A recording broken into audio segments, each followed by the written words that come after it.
तो हो सकता है कि जैसा कि यहाँ पर सामने सामने पर दहेज ना लिया जाए, और जैसे यहाँ से रमणी हो गई फिर इस घर में जाएं फिर वहाँ पर दहेज का लेना देना करें, तो क्या यह संभव नहीं है क्या?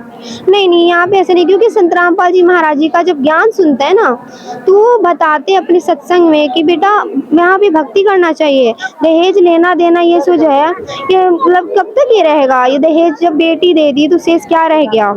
इससे है कि अपना भक्ति करो और यहाँ से अपना कल्याण करवाओ, सतलोक चलो हम लोग, क्योंकि हम लोग का सतलोक है। यहाँ दहेज लेने से ये नहीं होता, क्योंकि भक्ति हम लोग को करना चाहिए ना। दहेज लेने से क्या है, जब बेटी दे दी तो इस यही है। क्या नाम लिखती हैं आप? जी मोहिनी दासी। मोहिनी दासी जी, आप कहाँ से आई हैं? बिहार शरीफ नालंदा जिला। बिहार से आप आई हैं और ये हरियाणा है, और इतनी दूर आप क्यों आई हैं? यहाँ पर क्या कार्यक्रम चल रहा है? यहाँ पर यहाँ पे भंडारा चल रहा है, संत गरीबदास जी महाराज जी का बोध दिवस चल रहा है। इसी उपलक्ष्य में यहाँ पे भंडारा का मतलब चल रहा है, इसीलिए हम लोग यहाँ पे आए हैं। तो आप ये बताइए कि आप बिहार से हैं और यहाँ हरियाणा में इतनी दूर, और आप यहाँ पर आई हैं संत रामपाल जी महाराज जी के भंडारे में। ऐसी क्या खासियत है संत रामपाल जी महाराज जी के भंडारे में जो आप वहाँ बिहार से चलकर यहाँ पर आई हैं? आप नहीं, संत रामपाल जी महाराज जी का यहाँ पे सत्संग भी चलता है, विशाल सत्संग होता है। और संत रामपाल जी महाराज जी हैं जो आध्यात्मिक ज्ञान देते हैं शास्त्र अनुकूल। तो यहाँ पे बहुत सारी चीजें, जैसे प्रदर्शनी का भी है, बहुत सारा चीजें हैं यहाँ पे, इसलिए हम लोग यहाँ पे देखने आए थे और सत्संग में भी आए थे। लेकिन आपके बिहार में भी तो बहुत भी वहाँ संत महात्मा और गुरु ज्ञान देने वाले साधु संत भी होंगे ना, लेकिन आपने यहाँ हरियाणा को क्यों चुना? आप हरियाणा में संत रामपाल जी महाराज जी के आश्रम में ही क्यों आई हैं? आपके यहाँ भी तो और भी धर्म गुरु होंगे नजदीक आपके आसपास, फिर आप यहाँ क्यों आई? जी वो शास्त्र अनुकूल भक्ति वो लोग नहीं देते हैं, और संत रामपाल जी महाराज जी हैं जो शास्त्र अनुकूल भक्ति देते हैं। उंगली पर दिखा मतलब उस पर दे दे के बताते हैं कि हम हमारे शास्त्रों में ये लिखा हुआ है और हम लोग को इस तरह से भक्ति करनी चाहिए जिससे हम लोग का मोक्ष होगा। तो आप ये चीज और बताइए कि जैसा कि अभी आप यहाँ आई हैं और यहाँ पर संत रामपाल जी महाराज जी के द्वारा जो ये भंडारे का आयोजन चलाया जा रहा है और यहाँ पर लाखों की संख्या में भीड़ भाड़ यहाँ पर दिख रही है, तो यहाँ पर क्या क्या सुविधाएं हैं? संत रामपाल जी महाराज जी इस भंडारे में लोगों के लिए क्या क्या सुविधाएं हैं? जी यहाँ पे भंडारा का भी व्यवस्था है और सत्संग भी हो रहा है, यहाँ पे प्रदर्शनी भी है, नेत्र जांच और दांत जांच ये भी सब किए जा रहे हैं। तो इनके क्या कुछ पैसे लिए जाते हैं यहाँ पर? नहीं जी, ये सारे निःशुल्क है। भंडारे में क्या क्या आपने खाया? जी सारी चीजें थी, जैसे लड्डू था, जलेबी था और चावल सब्जी सारी चीजें थी। जी, और क्या कहेंगी संत रामपाल जी महाराज जी के बारे में? जी यही कहना चाहते हैं कि आप लोग संत रामपाल जी महाराज जी का सत्संग सुनिए और समागम में भी आइए, क्योंकि मनुष्य जीवन बार बार नहीं मिलता। हम लोग को भक्ति करनी चाहिए और शास्त्र अनुकूल भक्ति करनी चाहिए जो संत रामपाल जी महाराज जी दे रहे हैं। तो आप लोग भी आइए और नाम दीक्षा यहाँ पे लीजिए और अपना कल्याण करवाइए। लेकिन एक चीज और बताइए, मेरा लास्ट सवाल है आपसे कि जैसा कि हमने सुना है कि जो लोग संत रामपाल जी महाराज जी से नाम दीक्षा ले लेते हैं वो तो नशा त्याग देते हैं, जो लोग नशा करते हैं नशा त्याग देते हैं, तो ये कहाँ तक सच है कि संत रामपाल जी महाराज जी से जो नाम दीक्षा लेने के बाद लोगों का नशा छूट जाता है? ये कहाँ तक सच है?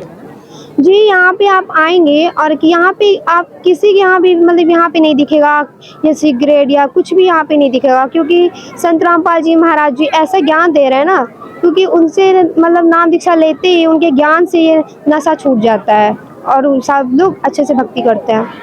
अच्छा, और एक पॉइंट आपसे मैं और सवाल करता हूँ, जैसा कि अभी यहाँ पर पता ये चला है कि संत रामपाल जी महाराज जी निःशुल्क रमणीय कराते हैं, वो कहाँ तक सच है? या दिखावा है या सिर्फ जमीनी हकीकत है? ये कहाँ तक सच है? नहीं नहीं, ये सच है। यहाँ पे दहेज मुक्त रमैनिया भी होती है।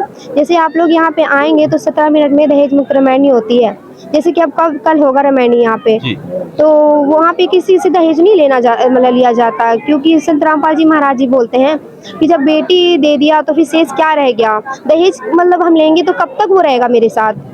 तो इसीलिए बेटी को जितना जो हम लोग दहेज में लगाते हैं ना, उनके स्टडी में लगानी चाहिए, ताकि उनका जो जीवन है वो खुद से अपना कर सके।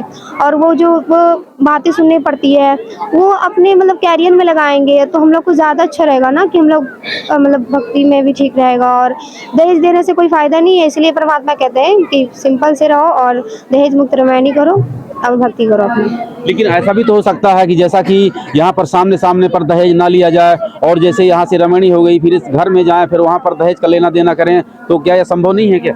नहीं नहीं, यहाँ पे ऐसे नहीं, क्योंकि संत रामपाल जी महाराज जी का जब ज्ञान सुनते हैं ना, तो वो बताते अपने सत्संग में कि बेटा यहाँ पे भक्ति करना चाहिए। दहेज लेना देना ये जो है, ये मतलब कब तक ये रहेगा? ये दहेज जब बेटी दे दी तो शेष क्या रह गया? इससे है कि अपना भक्ति करो और यहाँ से अपना कल्याण करवाओ, सतलोक चलो हम लोग, क्योंकि हम लोग का सतलोक है।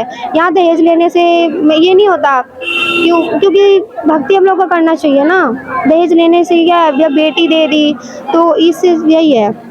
एक चीज़ और बताइए, जैसा कि आप यहाँ पर आई हैं और आप बता रहे हैं कि यहाँ पर कोई दहेज का लेना देना नहीं होता है, निःशुल्क रमणियाँ होती हैं संत रामपाल जी महाराज जी के द्वारा।